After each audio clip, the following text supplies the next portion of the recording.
My husband said his mistress was more important than our kids. I made him prove it. I'd been married to Lance for 12 years and we had 2 kids, aged 10 and 7. Everything was normal until he started working late every Thursday. Said his company had these new weekly strategy meetings that went until midnight. I didn't question it because he'd always been ambitious about getting promoted. He'd come home smelling like cologne instead of his usual coffee smell, but I figured he was trying to impress the bosses. Then our daughter, Mia, mentioned that Daddy had picked up a lady from their school during pickup time last week. She was Mrs. Rivera, the new art teacher who just transferred from another district. Mia said Daddy gave her a ride and they were laughing a lot. When I asked Lance about it, he said her car broke down and he was being helpful. Made me feel crazy for even bringing it up. The Thursday meetings continued for 3 months. Then Lance started having Saturday golf trips with clients, Sunday brunches with investors. Our son Jake asked why Daddy never came to his soccer games anymore. Lance said making money for the family was more important than watching kids run around. That stung, but I let it go. One Thursday, I decided to surprise Lance at his office with dinner since he'd be stuck in meetings. The security guard said Lance left at 5 like always. No meetings on Thursdays. Never had been. I drove around for an hour trying to process this, then went to Mrs. Rivera's apartment complex because something in my gut just knew. His car was in her guest spot. I sat there for 3 hours until he came out. When he got home, I confronted him. He didn't even deny it. He actually said I should be grateful he found Gloria because she made him happy, which made him a better father. He said when he's happy, everyone benefits. I asked how long it had been going on. He said 6 months, since her welcome party at the school where I had introduced them. The next morning, Lance told the kids he had a special friend who made him smile and they'd be meeting her soon. Jake asked if she was why Daddy missed his games. Lance said Gloria was very important to him, and they'd understand when they're older. Mia started crying. Lance told her to stop being selfish. That weekend, he brought Gloria to Jake's soccer game, introduced her to other parents as his colleague while I was standing right there. She wore this tight dress to a kid's soccer game and kept touching Lance's arm. When Jake scored a goal, he looked at the stands and saw his dad kissing Gloria instead of watching. Jake just stood there on the field, confused. Lance missed it completely. The next week, Lance announced Gloria would be joining us for family dinner every Friday. He said the kids needed to get comfortable with her since she'd be around permanently. When I said absolutely not, he said I didn't get a vote because Gloria made him feel alive, and the kids needed to see what real love looked like. He actually said our marriage was a good example of settling, and Gloria was an example of passion. At the first dinner, Gloria sat in my spot. When Mia said that was Mommy's chair, Gloria said sometimes change is good for everyone. Lance agreed and told Mia to be respectful. Gloria spent dinner talking about her travels and her art while the kids picked at their food. She asked them to call her Glow. Jake said he'd rather not call her anything. Lance sent him to his room without dessert. Gloria started coming over more. She'd redecorate things, saying the house needed more sophistication. She threw out the kids' artwork from the fridge because it was cluttered. She told Mia her drawings were amateur and she could teach her real technique. When Mia said she liked her drawings the way they were, Gloria told Lance I was raising rude children. Lance made Mia apologize. Then came Jake's birthday. I'd planned a party at the trampoline park with his whole class. The morning of, Lance said Gloria thought it was too chaotic, and they'd arranged something better. They took the kids to an art museum instead. Jake spent his 10th birthday looking at paintings he didn't understand while Gloria lectured about brushstrokes. His friends went to the trampoline park without him. He cried himself to sleep. That's when Lance said it. I confronted him about ruining Jake's birthday, and he said Gloria's cultural enrichment was more important than some loud party. I said the kids' happiness should come first. He looked me straight in the eye and said Gloria was more important than the kids, because she made him the man who could provide for them. Without her, he'd be miserable and no good to anyone. He said the kids would thank him one day. I knew then exactly what I had to do. Requested Reds is on Spotify now. Check out link in the description or comments. I spent that night at the kitchen table with an old notebook, writing down everything I could remember. Jake's soccer games where Lance never showed up, starting from the first one he missed back in March. Mia's art show at the school where she kept looking at the door, waiting for her dad who never came. The time Gloria threw out Jake's drawing from the fridge and Mia cried for an hour. Every cruel comment Gloria made about my kids' artwork being amateur. Every moment Lance chose Gloria over them, told them to be respectful to her, sent them to their rooms for defending themselves. My hand shook while I wrote, anger making the pen press so hard into the paper that some words tore through. I filled 12 pages with dates, times, exact words Lance said. The worst one went on its own page in capital letters. Gloria is more important than the kids because she makes me the man who can provide for them. Written 3 times so I wouldn't forget how he looked at me when he said it. The next morning, I woke up at 5, couldn't sleep anymore. Lance was still asleep, snoring like nothing was wrong, like he hadn't destroyed our family. I waited until I heard the shower running, then went to his home office. The file cabinet wasn't even locked.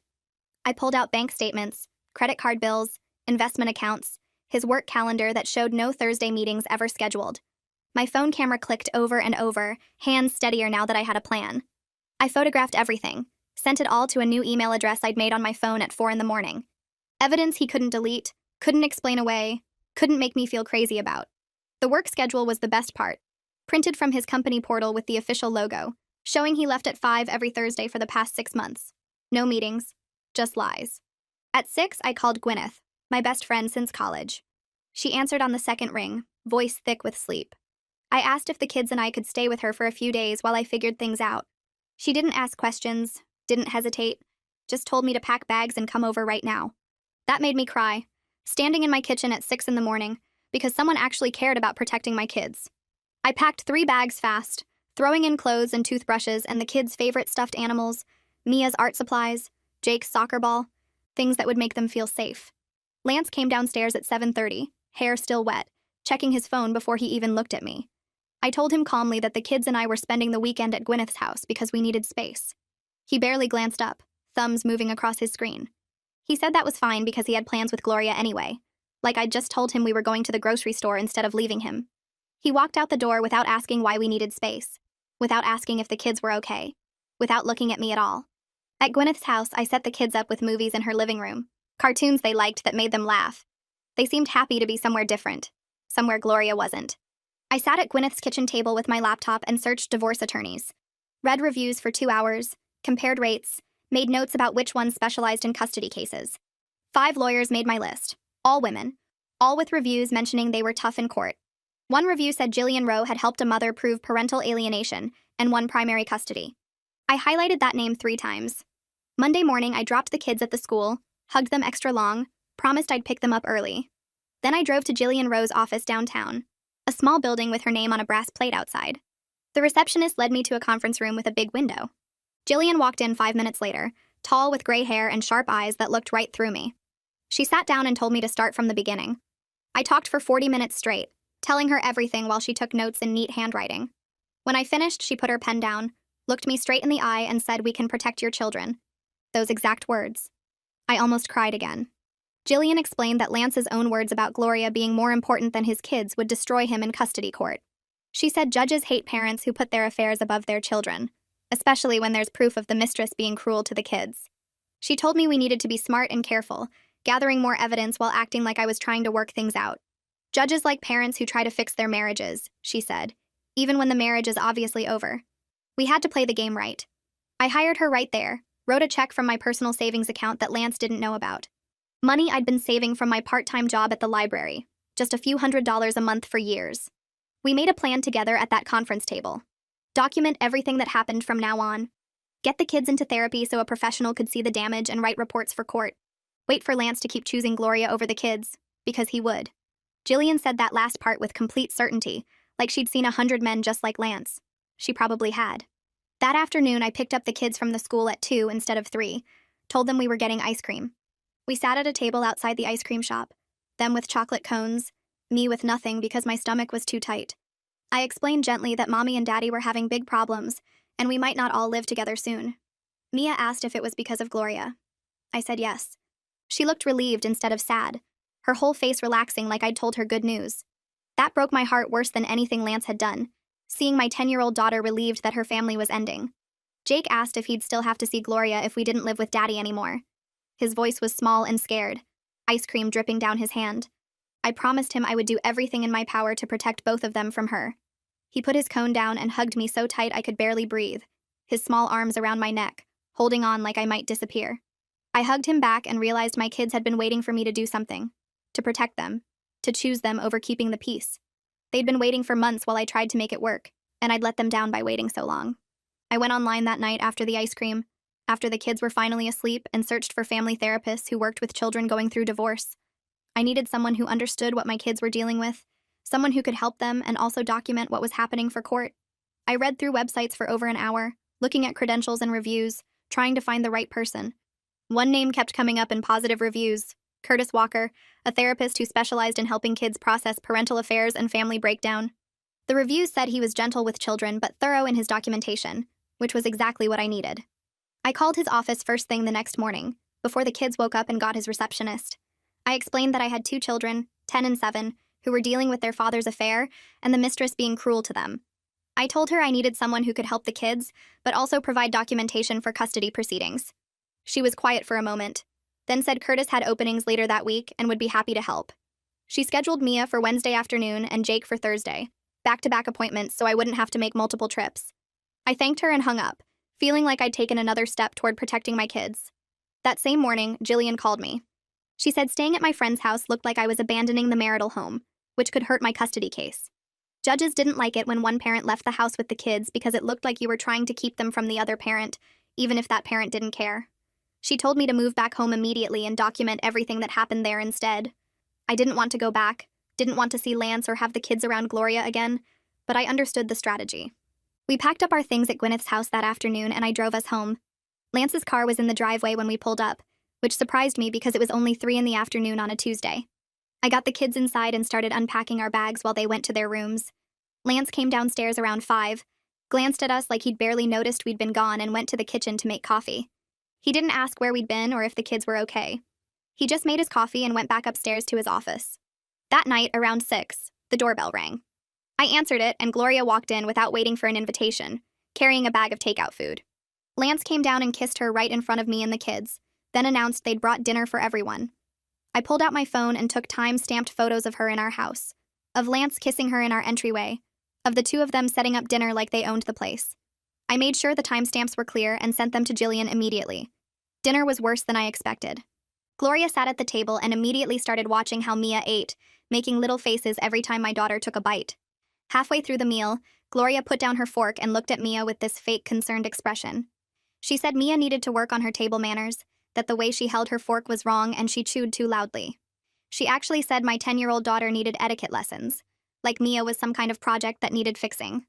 Lance jumped in immediately, agreeing with everything Gloria said, nodding along like she was making perfect sense. He told Mia that Gloria was just trying to help her become more sophisticated, that she should be grateful for the attention. I watched my daughter's face crumble, saw her eyes fill with tears that she was trying so hard not to let fall. Mia put her fork down and stared at her plate, not eating anymore, just sitting there trying not to cry. I smiled politely at Gloria, said something neutral about how every family has different styles, and made mental notes of every single word for Jillian. I noted the time, what was said exactly, how Lance backed Gloria up without hesitation, and how Mia reacted. I would write it all down the second the kids went to bed. After dinner, I got the kids ready for bed, reading to Jake and tucking in Mia, making sure they felt safe even though I knew they didn't. Once their doors were closed and I heard their breathing settle into sleep, I went back downstairs. Lance was on the couch watching TV with Gloria curled up next to him.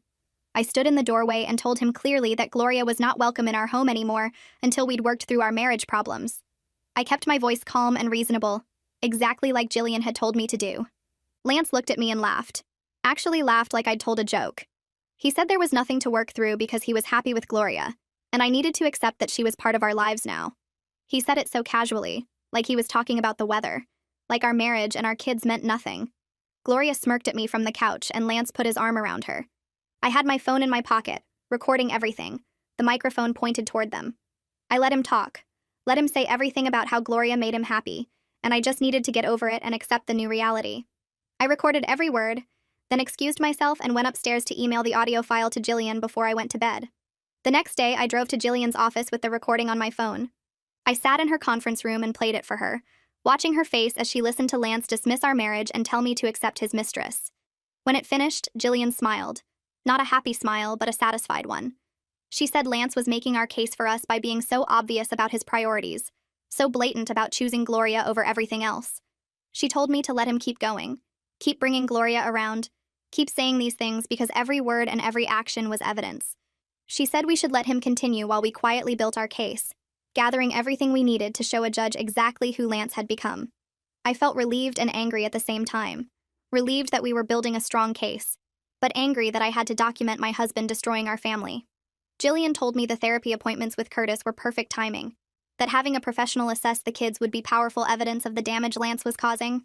Wednesday afternoon, I picked Mia up from the school early and drove her to Curtis Walker's office.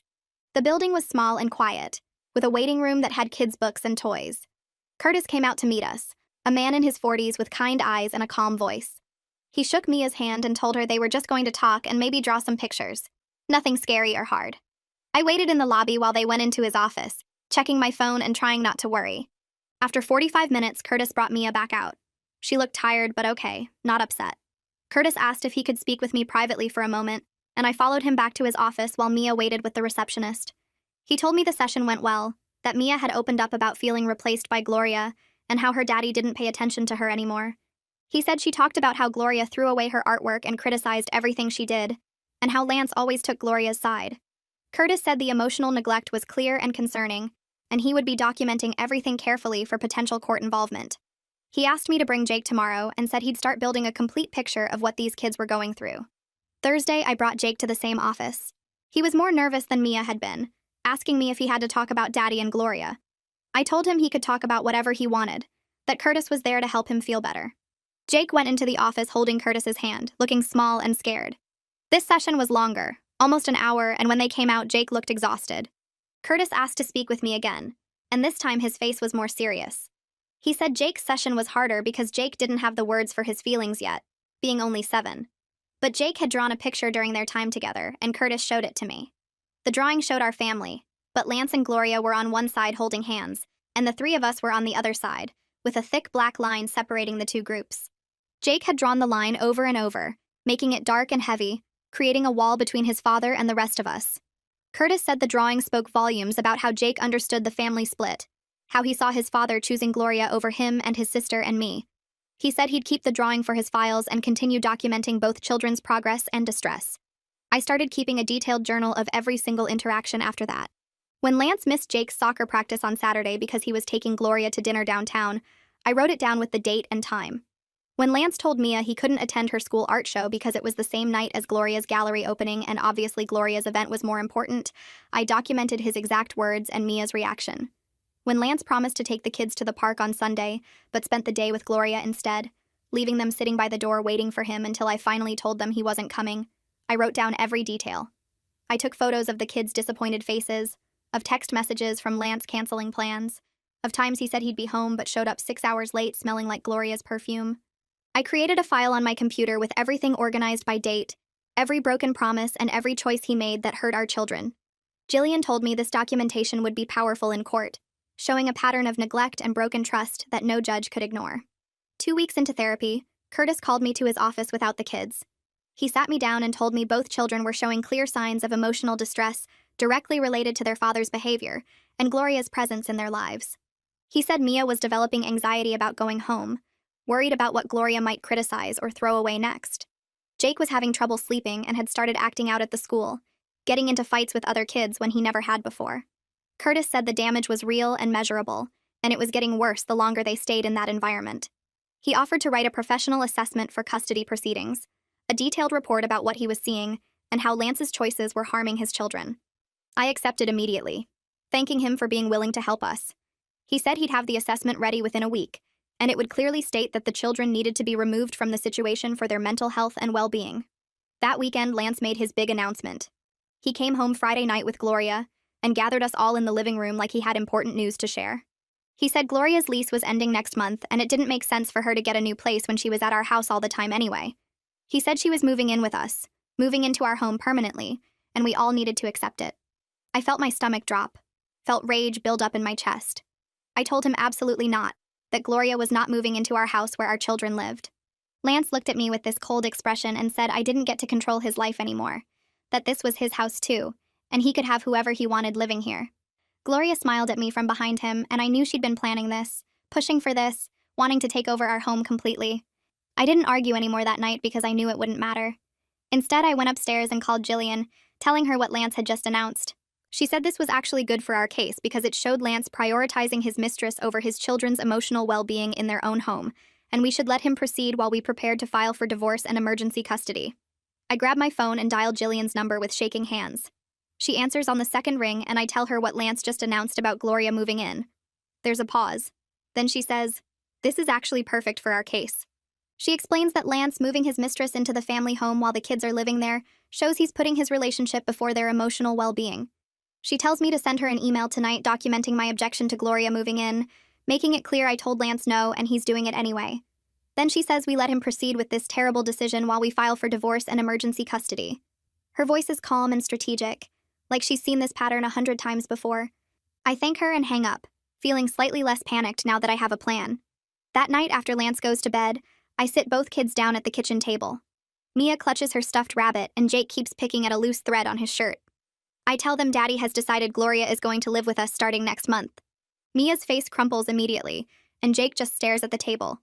I reach across and take both their hands, telling them Mommy is going to make some changes to keep them safe and happy. Mia looks up at me with tears streaming down her face and asks if we can leave instead, if we can go somewhere without Gloria. I squeeze her hand and promise that yes, very soon, we will have our own place where it's just the three of us. Jake asks if Gloria will throw away more of our stuff, and I tell him she won't get the chance because we're leaving before she can hurt them anymore. They both hug me tight, and I feel their relief mixed with fear, knowing I need to move fast. Saturday morning, I start looking at rental houses online while Lance is at the gym with Gloria.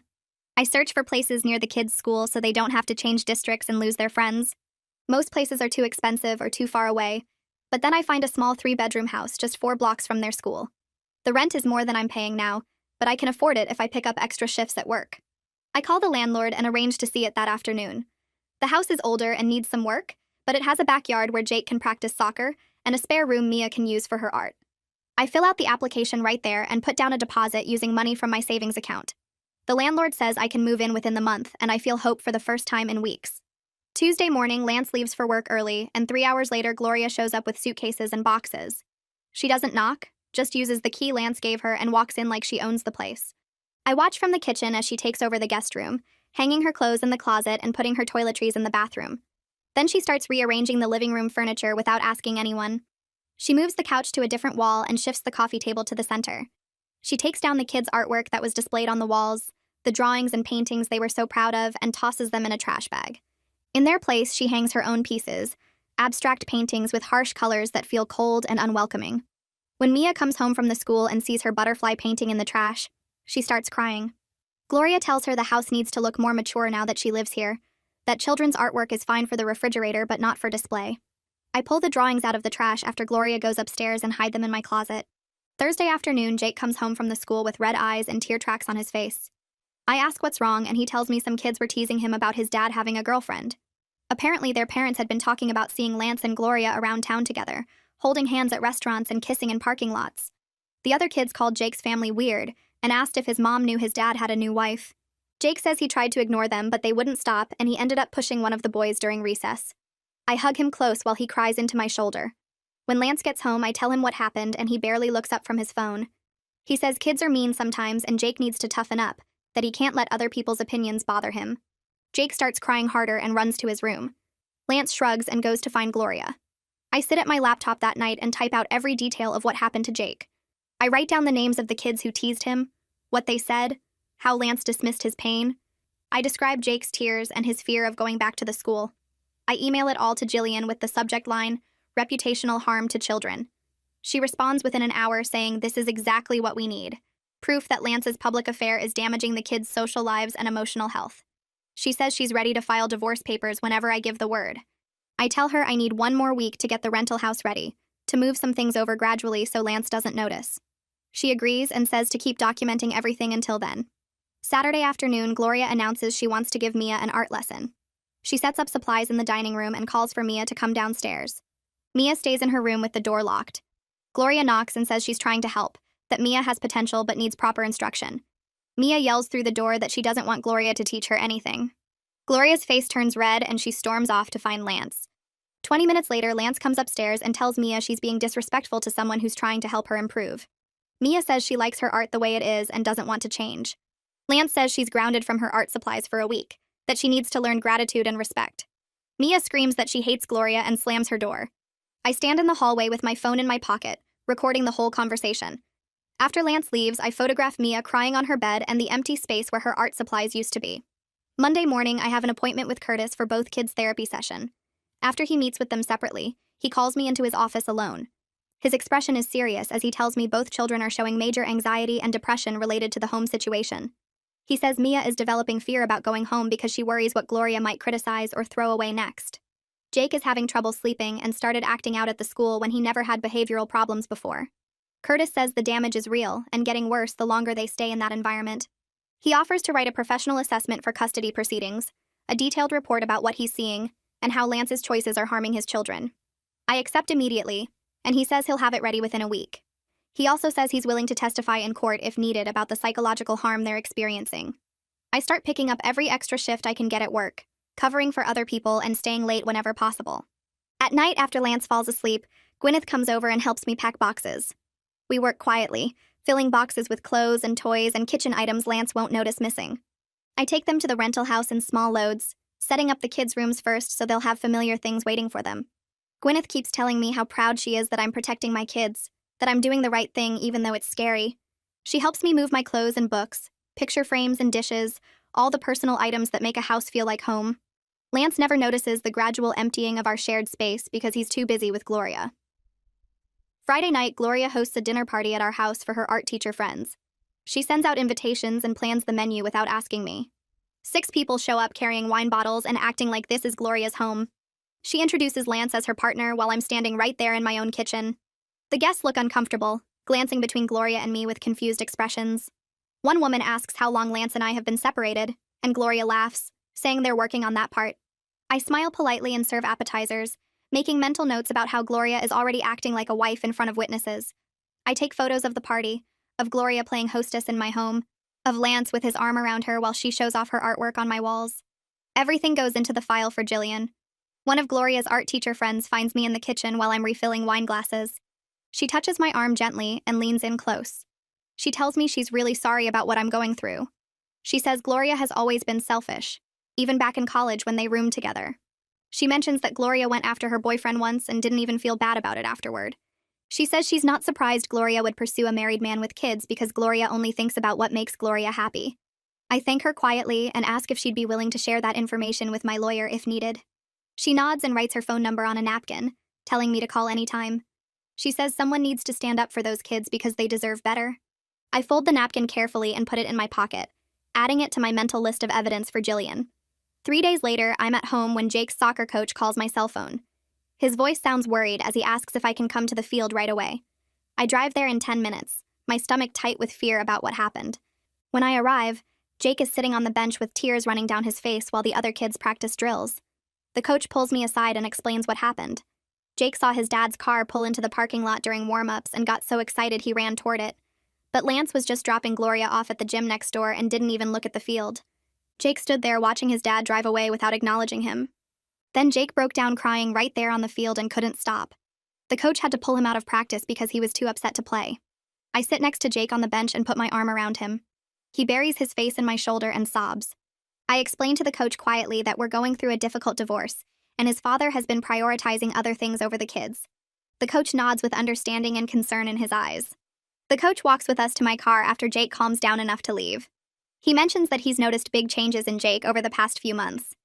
He says Jake used to be one of the most excited kids on the team, always first to practice and giving maximum effort. Now Jake barely participates and seems sad most of the time. He says Jake's performance has dropped significantly, and his enthusiasm for soccer has basically disappeared. The coach asks carefully if there's anything he can do to help. I tell him honestly that I'm building a custody case, and any documentation of how Lance's behavior has affected Jake would be helpful.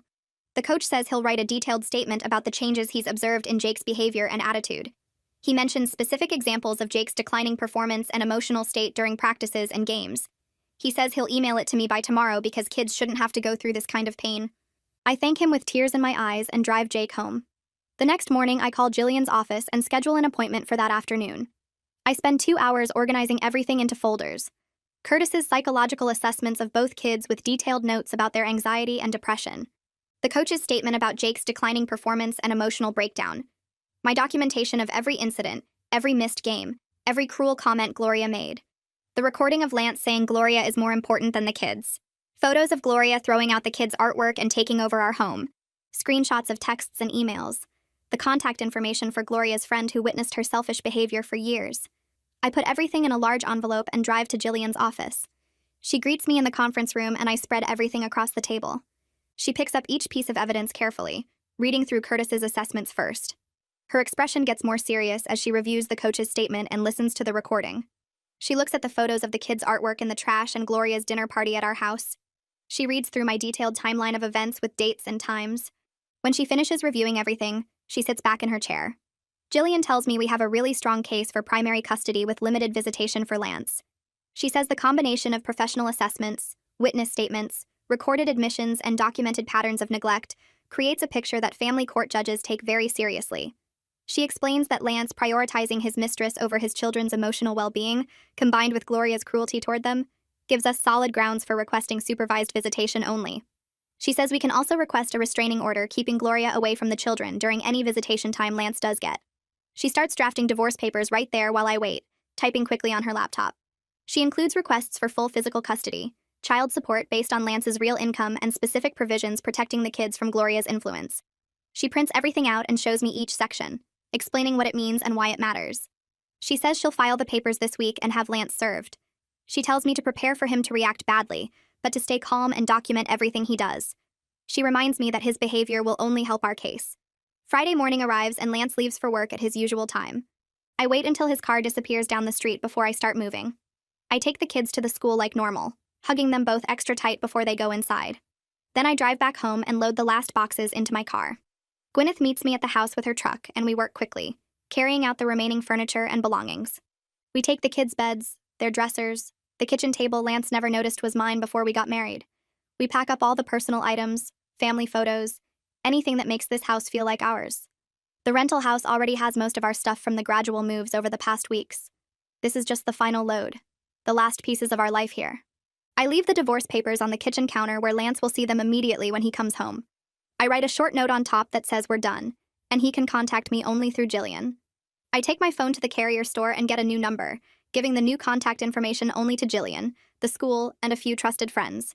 I block Lance's number on my old phone before I cancel the service. Then I drive to the rental house and start unpacking. Jillian calls me less than an hour after Lance would have gotten home. She sounds calm, but I can hear the satisfaction in her voice. She says Lance called her office furious and yelling, demanding to know where his kids are. He apparently threatened to call the police and report me for kidnapping. Jillian told him calmly that his children are safe with their mother, who actually prioritizes their well-being over her romantic relationship. She informed him that he'll be served with official divorce papers and he can respond through his own attorney. She said he needs to communicate only through legal channels from now on. She tells me he hung up on her after shouting that I'll regret this. She says his reaction is perfect for our case because it shows his focus is on control and anger, not concern for his children. She reminds me not to respond to any attempts he makes to contact me directly. She says everything goes through her office now. I leave early to pick up the kids from the school, wanting to be there the moment they come out. When they see me waiting by the car, they run over with their backpacks bouncing. I drive them to our new house, taking the long way so they can see it's still in their same neighborhood near their school and friends. When we pull into the driveway, I tell them this is our new home. I unlock the front door and let them explore. Mia finds her room first and actually cries when she sees it. Happy tears this time. Her bed is set up exactly how she likes it with her favorite blankets and stuffed animals. Her art supplies are organized on shelves along one wall. Her drawings are hanging on a bulletin board, the ones Gloria threw away that I'd saved from the trash. She hugs me so tight I can barely breathe. Jake discovers his room next and immediately notices his soccer trophies on display and his posters on the walls. He asks if we can put his drawings back on the fridge now. I tell him absolutely, and we walk to the kitchen together. He tapes up 3 drawings he made at the school this week, standing back to admire them with a huge smile. That weekend, we stay in our pajamas until noon and watch movies on the couch. I make pancakes for breakfast, and we eat them while sitting on the floor because I haven't bought a coffee table yet. We play board games that have been packed away for months because Gloria said they were childish and cluttered the house. We order pizza for dinner and eat it straight from the box. There's no Gloria criticizing anything, no Lance ignoring them while texting his mistress. No tension or walking on eggshells or wondering what will get thrown away next. Just the 3 of us being comfortable and safe in our own space. The kids are noticeably calmer, their shoulders relaxed instead of hunched up near their ears. Mia laughs at something in the movie we're watching. Jake makes jokes during the board game and doesn't look sad when he talks about soccer. On Sunday afternoon, Jake actually laughs at something funny I said. A real, genuine laugh that comes from his belly. I realize I haven't heard him laugh like that in months, maybe since before Gloria entered our lives. Monday morning, Jillian calls to tell me Lance's attorney contacted her office. He demanded immediate visitation with his children. Jillian responded by sending our complete evidence package along with Curtis's professional recommendation that any visitation be supervised, and Gloria must be completely absent until the children stabilize emotionally. She included the psychological assessments, the coach's statement, the recording, the photos, everything that shows the damage Lance's choices caused. Lance's attorney went quiet after receiving the package. Jillian says he hasn't responded in 3 days now, which means he's reviewing the evidence and realizing how bad Lance's case looks. She expects him to come back with a much more reasonable proposal once he understands what we have. She says most attorneys recognize when their client has destroyed their own case and try to negotiate the best deal possible rather than go to trial. She tells me to be patient and let the evidence do its work. She sounds confident that we'll get the custody arrangement we want because Lance gave us everything we needed to protect our kids. Tuesday morning, I wake up to my phone buzzing with a text from a number I don't recognize at first. It's my old number, the one Lance still has. The message is from Gloria, and it's nasty. She calls me bitter and says the kids will get over it once they see how happy their dad is with her. She says I'm being selfish and the kids deserve to see what real love looks like. She actually writes that Lance is better off without me dragging him down. I screenshot the message immediately and forward it to Jillian with a note saying Gloria just gave us more evidence. Jillian responds within 10 minutes saying it's perfect proof of Gloria's lack of concern for the children's well-being. She says any decent adult would prioritize the kids' feelings, not send angry texts to their mother. She adds this to our evidence file. That afternoon, I take both kids to their therapy session with Curtis. He meets with them separately like always, Mia first and then Jake. After both sessions, Curtis asks to speak with me privately in his office. He tells me that both kids are already showing improvement after just 1 week away from the toxic environment. Mia is drawing again, creating pictures that show happiness instead of the dark scribbles she was making before. Jake is sleeping through the night without nightmares for the first time in months. Curtis says the change is remarkable given how short the time period is. He explains that removing them from the constant stress of Gloria's presence and Lance's rejection has allowed them to start healing. He's documenting everything in his notes for court purposes. He tells me I made the right choice getting them out when I did. Wednesday morning, the school principal calls and asks me to come in for a meeting. I drop the kids at their classes and head to the office, worried something is wrong. The principal notices the address change in the system and wants to make sure the kids are okay. I explain the situation briefly, keeping it professional. She nods like she's not surprised at all. Then she mentions that she's had concerns about Gloria's boundary issues at the school. Apparently, Gloria had been trying to insert herself into school events and parent communications inappropriately. The principal says Gloria would show up at pickup time even when it wasn't her day, trying to collect the kids. She'd attend parent meetings she wasn't invited to, acting like she had authority over students who weren't even in her class. Other teachers complained that Gloria was overstepping and making parents uncomfortable. The principal has been keeping notes because several families mentioned concerns. The principal offers to provide a statement about Gloria's inappropriate behavior at the school and Lance's absence from the school activities and parent-teacher conferences. She pulls out a file that documents every missed conference Lance skipped, every event he didn't attend, every time Gloria caused problems. She says several teachers have noticed the children's distress over the past months and their improvement since the separation. She's willing to document all of it officially for court purposes. I thank her and immediately text Jillian about this new evidence. Jillian responds saying this is exactly what we need because it shows a pattern of Gloria's poor judgment and Lance's neglect from objective professional observers. Thursday afternoon, Jillian calls with news. Lance finally agreed to supervised visitation at a neutral location without Gloria present. Jillian says this shows he knows his case is weak because a father confident in his parenting wouldn't accept such restrictions. The first visit is scheduled for Saturday at a family visitation center, where a professional supervisor will observe his interaction with the kids and file reports. Jillian explains that these supervisors are trained to watch for concerning behaviors, and their reports carry weight in court. She tells me to prepare the kids but not to pressure them either way. If they don't want to go, that's their choice, and the supervisor will document their reluctance. Friday evening, I sit down with both kids after dinner to prepare them for seeing their dad.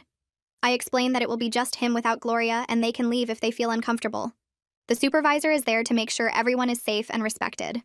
Mia looks at her hands for a long time before saying she wants to go because she misses her dad even though he hurt her. My heart breaks hearing her say that, but I tell her it's okay to miss him, and it shows she has a good heart. Jake says he'll go if Mia goes because he doesn't want her to be alone with dad. I tell them both how proud I am of their bravery and resilience. Saturday morning, I drive the kids to the visitation center, a plain building with a waiting room and several observation rooms. The supervisor greets us and explains the process to the kids in a kind voice. She takes them to the visitation room while I wait outside. 2 hours later, the supervisor brings them back out early. The kids look disappointed and tired. The supervisor asks to speak with me privately, and hands me a copy of her report. According to the report, Lance spent most of the time on his phone texting someone, presumably Gloria. When Jake tried to tell him about making the select soccer team, Lance interrupted to complain about the divorce and blame me for everything. He told the kids I was being unreasonable and keeping them from him on purpose. He said Gloria missed them and couldn't wait to see them again. The kids asked to leave after 30 minutes of the scheduled 2 hours. The supervisor noted that Lance showed no awareness of his children's emotional needs and seemed more focused on his own grievances. Monday morning, Jillian calls after receiving the supervisor's report. She's using it to argue for reduced visitation frequency until Lance can demonstrate appropriate parenting behavior. She filed a motion this morning requesting that visits be reduced to once monthly, instead of twice monthly, until Lance completes parenting classes and shows improvement. Lance's attorney pushed back but weakly, clearly aware that their client is sabotaging his own case with his behavior. Jillian sounds confident that the judge will agree with our position given the documented pattern of Lance's poor parenting and self-centered focus. Tuesday afternoon, Gwyneth calls me sounding excited.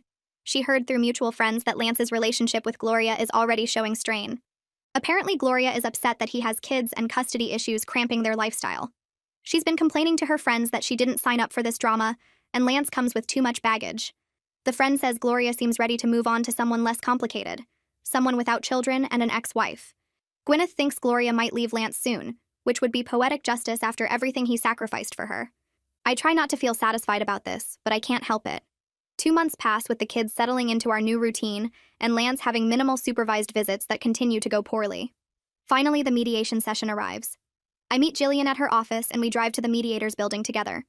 Lance arrives 20 minutes late, which the mediator notes with obvious disapproval.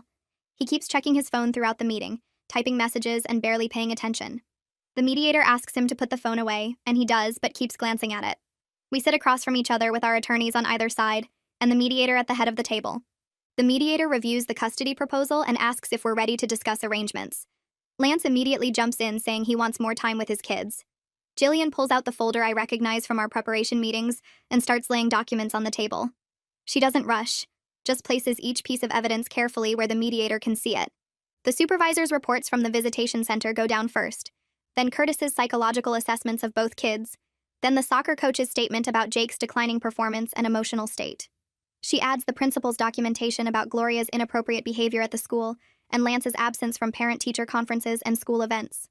Finally, she puts down my detailed records with dates and times and exact quotes, including the recording where Lance said Gloria was more important than our children. The mediator picks up each document and reads while Lance shifts in his chair and checks his phone again. His attorney leans over to look at the evidence, and I watch his expression change from confident to concerned. Jillian sits back down next to me and folds her hands on the table, not saying anything yet because the documents speak for themselves. Lance finally looks up from his phone and notices everyone staring at the papers spread across the table. He asks what all this is, and Jillian tells him it's the evidence of his behavior as a father over the past 6 months. The mediator finishes reading the last page and sets it down carefully, then looks directly at Lance with an expression I can't quite read, but definitely isn't friendly. She asks Lance if he'd like to respond to any of the documented incidents before they continue. He opens his mouth, but nothing comes out at first. Then he says the documents make things sound worse than they are. The mediator asks him to explain how telling his children that his mistress is more important than them could sound better in context. Lance's face goes red and he says that's not what he meant, that I must have recorded him wrong or taken it out of context. Jillian reaches into her bag and pulls out a small recorder, asking if he'd like to hear the actual audio. His attorney puts a hand on Lance's arm and shakes his head slightly, clearly telling him to stop talking. The mediator writes something on her notepad, and the sound of her pen scratching paper fills the quiet room. She looks up and addresses Lance directly, telling him that his behavior has been detrimental to his children based on the professional assessments and documented evidence. She asks him what he thinks is more important, his relationship with Gloria or his relationship with his kids. The room goes completely silent, and I can hear Lance breathing next to me across the table. He sits there frozen, and I watch him actually think about his answer like it's a difficult question. The pause stretches out for 5 seconds, then 10, then 15, and in that growing silence, everyone in the room understands exactly what his hesitation means. His own attorney looks away and shakes his head, clearly disgusted with his client. The mediator makes another note on her paperwork, and the scratching sound seems louder this time, more final. Jillian glances at me, and I see the smallest hint of satisfaction in her expression because we both know Lance just destroyed whatever chance he had.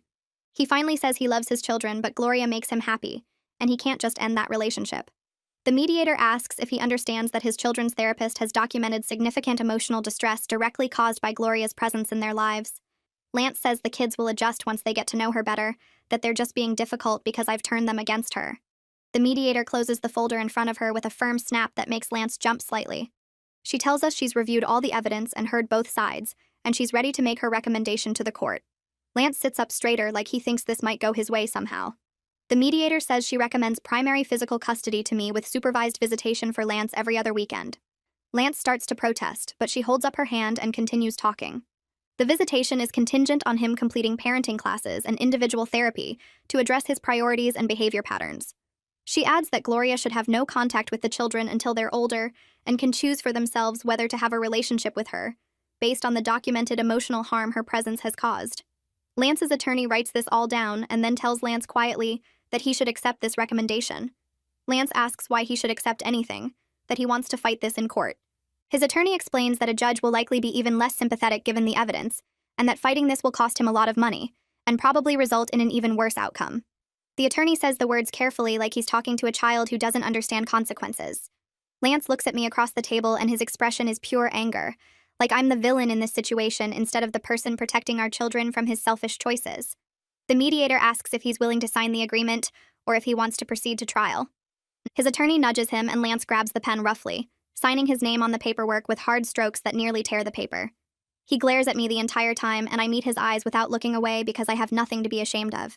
The mediator collects the signed documents and tells us the court will review and finalize everything within the next few months. We all stand up and Lance storms out without saying anything to anyone. His attorney apologizes to the mediator and to Jillian before following his client out. Jillian packs up her documents and tells me this went exactly as well as we hoped. I feel relief wash over me but also exhaustion from holding myself together through the whole meeting. 3 months pass with paperwork and court filings, and finally the divorce is finalized with the custody arrangement exactly as the mediator recommended. I have primary custody, Lance has supervised visits twice a month, and he's required to pay child support that actually reflects his real income, now that the court examined his finances properly. The judge added the requirement that Gloria have no contact with the children, which is written into the official court order. I get the final papers in the mail and sit at my kitchen table reading through them, making sure everything is correct. 2 weeks after the custody agreement is finalized, Gwyneth calls me sounding excited about some gossip she heard. She tells me that Gloria broke up with Lance, apparently deciding that a man who lost his family for her, but then resented all the consequences wasn't worth the trouble. Gwyneth's friend saw Gloria at a restaurant with a different guy, some architect with no kids and no baggage.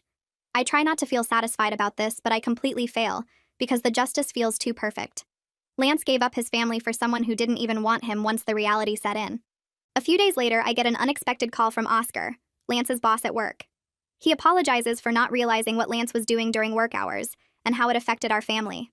Oscar mentions that Lance's work performance has declined significantly over the past few months, and there have been multiple complaints about his unprofessional behavior with Gloria at company events. He says this carefully like he's trying to be diplomatic, but wants me to know that Lance's choices are catching up with him professionally too. I thank Oscar for calling and tell him I appreciate his concern for our family. 4 months after the separation, both kids are doing so much better. Mia is creating art again without anyone criticizing her work or throwing it away, and she even entered a school art competition that has her really excited. Jake made the select soccer team and plays with genuine joy instead of that anxious look he used to have when scanning the stands for his dad.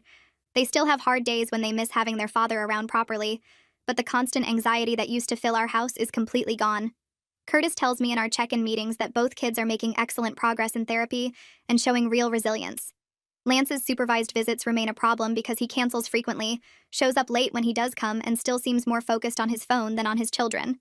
The supervisor's reports document his ongoing failure to prioritize time with Jake and Mia, noting that he spends visits complaining about the divorce rather than engaging with them.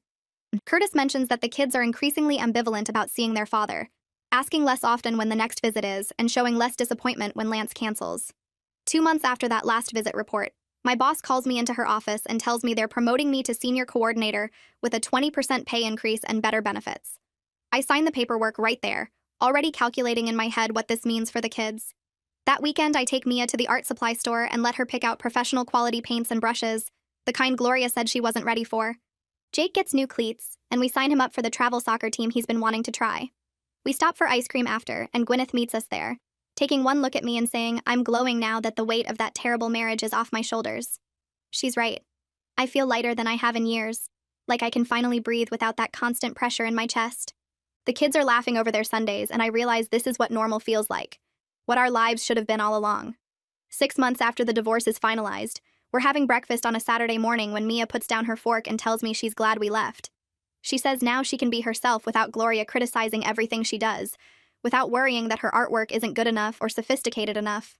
Jake nods and adds that he likes our house better because it feels like home, not like some museum where he has to be quiet and careful all the time. I look at my kids sitting there in their pajamas with syrup on their faces and messy hair, completely relaxed and happy, and I realize they're genuinely okay for the first time since Gloria entered our lives. They still have moments where they miss having their dad around properly, but the constant fear and anxiety that used to fill every room is completely gone. 3 weeks later, Jillian calls me about paperwork from Lance's attorney. Lance is requesting modification of the custody arrangement to reduce his visitation time because maintaining the current schedule is too difficult for him. I read through the filing, and it's full of excuses about his work commitments and personal obligations. Nothing about what's best for the kids. Jillian handles it efficiently, filing our response that points out his pattern of canceled visits, and the supervisor reports documenting his lack of engagement. The court hearing takes 15 minutes. The judge reviews the evidence, looks at Lance with obvious disapproval, and reduces his visitation to once monthly. When I tell the kids that night, expecting sadness or disappointment, they just nod, and Jake asks if we can make popcorn and watch a movie. Their relief instead of sadness tells me everything I need to know about how they really feel about seeing their father. We're building a good life now. The three of us have dinner together every night at our small kitchen table. No Gloria redecorating our space or throwing out their artwork. I help with homework while they tell me about their day, really tell me without fear of being criticized or dismissed. We go to Jake's soccer games, and I'm the loudest parent in the stands, cheering every time he touches the ball. Mia's art is all over our fridge and walls, her drawings getting better as her confidence grows back. On weekends, we do things we actually enjoy instead of cultural enrichment we're supposed to appreciate. The kids are healing slowly but surely, laughing more and relaxing into just being children again. I'm stronger than I ever thought possible, capable of providing for them and protecting them in ways I didn't know I had in me. We're finally free from someone who proved over and over that he never deserved us in the first place, and every day that freedom feels more real and more right.